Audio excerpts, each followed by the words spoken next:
Hi everyone, welcome back to my YouTube channel.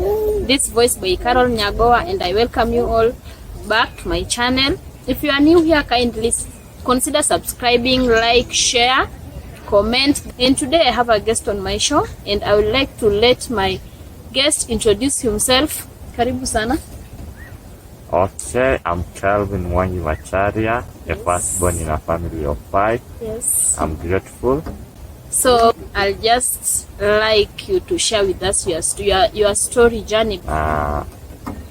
Nishukuru God sana for the moment, for everything and amenifanyia kwa maisha yangu. It has never been easy. Yeah, the lifeline, the stories behind it, the struggles na kila kitu. Nishukuru God because nothing comes easily. Exactly. Okay, personally, what I would say, me walking is a breakthrough from God, is a testimony, because it happened on 2018, on 14th of July. I was terribly involved in a road accident along Gong Road on Dagoriti corner that almost led to my death. I was coming from NHF, Nairobi, to home. Then all of a sudden, I was involved in a road accident. I was in a motorbike. I used to be a racer, Jamhuri Motocross Kenya. So it happened like this. So I had to drop some insurance covers, the health insurance cover to the NHF building, just past Kenyatta, and I did so. When I was coming back, there's this matatu that I was following at the back. So it happened, it was on a station, on a bus station. So I had to avoid it, and because it was going to stop I was on a high speed. So the moment I avoided it, I went unconscious while on a motorbike, and I can't tell really what happened, because the next day, it was on a Saturday. I found myself on a Sunday around 4 in the evening, lying on the Kenyatta bed. I was in pain. I can't see.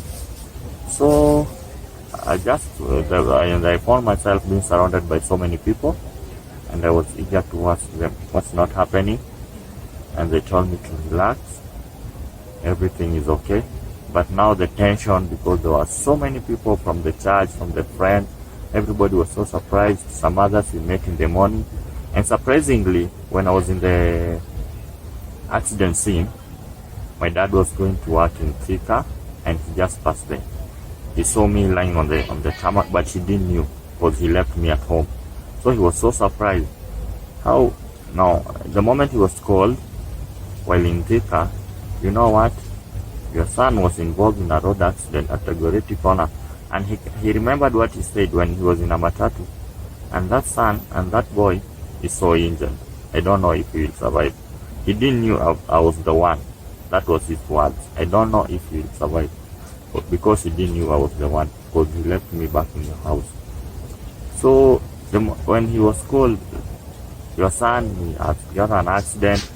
He has been rushed to Medzedek in Awangware, but no response. He has been transferred to Kenyatta.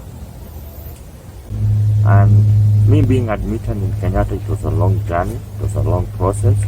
Because now I was there in the line. I was come from the morning. It was around 8 in the morning till the evening around 5. That when I was done the minor. I was still bleeding from the eyes, from the nose, from the mouth, everywhere in the face. I was still bleeding. There was a lot of blood coming out. So the lady was still insisting. She's called Florence, a mother to one of my family friends. So she was still asking, how can we go? There's no reaction. So I was forced to be there. Then that's when the doctors noticed the blood is still coming out in a lot. So they had to monitor me now. And then they tried. So when I think they noticed that my nerves are not there, because they tried on pinching me, they noticed I'm not feeling anything. So I was admitted. I was supposed to be admitted in Kenyatta. I was given a bed in 5 in the morning. That's on Sunday, 5 in the morning. So like it took like 12 hours before you were admitted. You are taken to a ward. It took more than 12 hours before even I was there. Okay, it took like say more than 6 hours for the minor surgery and the first aid, and then it took another almost 12 hours for me to be admitted in the ward. Wow. So let me just take you back kidogo. You have said that your dad, he was passing where accident happened, heading to work. Little did he know that the person he was saying that, oh, this boy have been injured, I don't know if he will survive, it was his son. What was his reaction when he was told that? Okay, like a normal father, he was so worried. He was so shocked. Like now, this is something that has come unexpected. In an accent that he was so stressed. I remember my mother was so down. Have you ever seen that person that even then doesn't have an energy to speak? That's who my mother was. Knowing, surprisingly, just on Thursday of that week, I had posted my mom on Facebook, appreciating how great she is in my life. How through the struggles and everything, she has shown us love. I appreciated her on Wednesday and on Thursday. And then on Saturday morning, we got a phone call. Your son has been involved in a road accident. So what the first thing that hit on her mind, she knew my son is gone. So the picture that she posted, it was just a farewell to me. To her? Yeah, that was hit her mind. Yeah. And then my dad was like, he was even losing hope. Yeah. But how? It has just happened in a minute. It has happened anyhow. Yeah, he didn't have the words to explain. Yeah, but I thank God because through the journey, they recovered the moment they came and noticed that. When I came out of being unconscious, when I recovered, at least I saw her smile. Yeah. I saw my dad smile, because now they knew that son is up. Yeah. And the journey in Kenyatta was somehow, when the first ward that I was admitted is on level 5. Yeah. That's a special ward, that is 5th floor. I was first admitted there because of the face injury, the minor, the cutting here. Yeah. So I was admitted there. Then after, I think I stayed there for 1 week and 3 days. I think around 10 days I was there in level 5 for 10 days. Then I was transferred now to level 6. The first week was a terrible week. That's what I can tell you. First of all, my nerves were gone. Because now the injury, when I was involved in an accident, my backbone from here on the neck, it was infected. So, due to the effect of I had the helmet, and so the helmet broke my jaw, and due to the pressure, it was called C1, C2 fractures. The injury now, the C1, C2 fracture. So it forced my nerves to be damp, from the neck going downward. So it was a really tough week. The first week, that's what I always recall. The first week, even getting asleep was a headache thing. I remember when I was in level 5, there's this lady, I didn't know her. Whether she was a lady, she came for an attachment. Yeah. I don't think I even recall her name, but she was a Muslim lady. Whom now, when she saw my situation, she could not finish 30 minutes without coming to see me. Even if she's not at work. She'll come and check at you. Yeah, she will come, be in the ward, just make story with me. By then, my jaw is broke. Yeah. I'm in pain. I have some bandages in the head, in the face. So you can try to imagine the picture and the hard time, I can't do anything with my hands because I can't feel them. I can't do anything with my legs. Because you couldn't feel I'm them. just stagnant there. Even my head, the neck, even to turning a head like this, I couldn't do anything. If you just you take my hands, keep it on the stomach, and you go. Imagine even if you can stay for 1 week, you just find me in the same position. If no one comes in, took their hand from there, you could just come and find me on the same situation. But this lady used to come. I just you know, when you are sick, some people in the ward, you can lack some milk, dinner, those kind of things. So she used to come, get her money, go boil the milk, and then on a straw, she gives me. That was the daily routine. So my dad used to ask, you're always making friends. Back at home, even in hospital, it's only 2 days, and you already have a good friend that you are not worried about. So, and then on my right hand, on my left hand, where I was sleeping, there was this guy who was from Utawala. So this guy had some issues with the stomach. I think there was some piles coming from the stomach. So he was just beside me. You can see now for him, he didn't have that big problem that you can say he can't wake up. So he used to wake up. If maybe I'm in much pain, he used to call the doctor. Maybe my hand, I'm feeling like I'm tired. My hands were in the stomach, I'm feeling I'm tired. He used to at least extend my hands or whatever the case. So in level 5, I can say I made some friends. Like 3, the nurse, when I was transferred from the level to level 5, that was the last time I saw her. Because the day I was transferred, that Wednesday I was transferred on the other week, she was not around. And I think she gave me her number, but I didn't have, I could not write, I could not do anything. So you see, on that rush, it was around 6 in the evening. So she came, my dad was there, my uncle was there. They were there. They were so surprised. You came here, you have a girlfriend. I told them, no, don't have. I'm just a good person, as normal. I just made a new friend.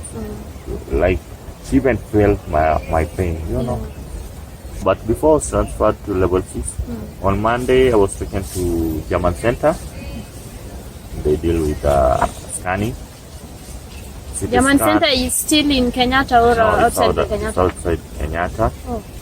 Outside opposite Kenyatta. I was taken there for that one you can't say it's the hospital did some x-ray, but you can see now the x-ray, it doesn't have now the full pictures of the bone and everything. It's so hard to notice a fracture in the x-ray, unless it's a leg, hands. Now when we are going now to the second week, the nerves now, the hands are back, and the leg, the nerves are now back. I can feel. You see? I can feel now. So I'm taking there, they want to see if my backbone has been injured or anything. Do you see now the picture now, MRI?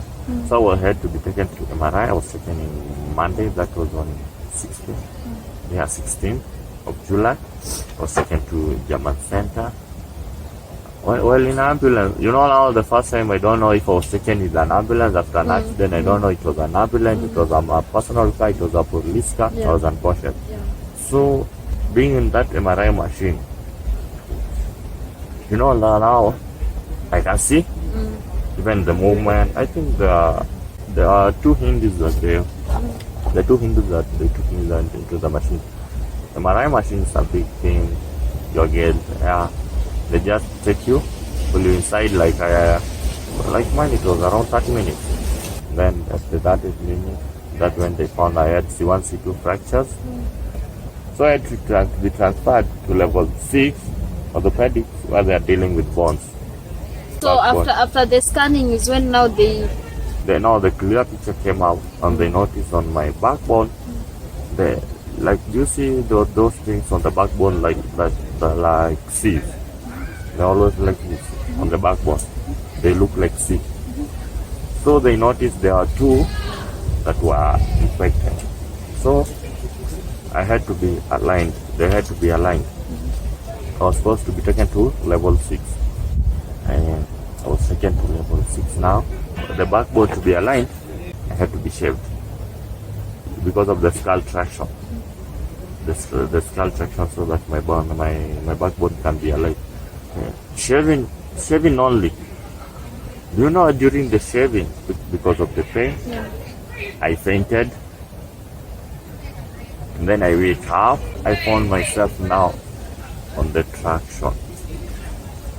Well, the traction was not an easy thing. You know that something, it's now from here, it's here and here. It's being held. attraction is that thing that hold your head, you can't turn. Yeah, now something like a letter C, like this. But now on these ends, on the double ends, That holds your head. Yeah, now where it's supposed to be here. Now on the ends, it has something like a nail, in which the nail is supposed to penetrate through the skull meat until now to get the bone to the skull now, to get the head bone, so that it can hold there. What? Do you know that thing?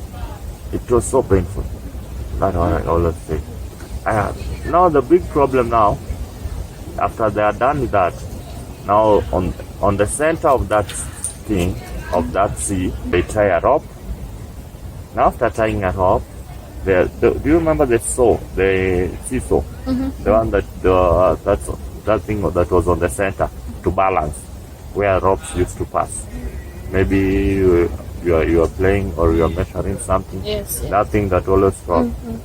Now there's that thing. Now they tie it on the bed. Now the rope passes there. Down the low, where the rope now is going.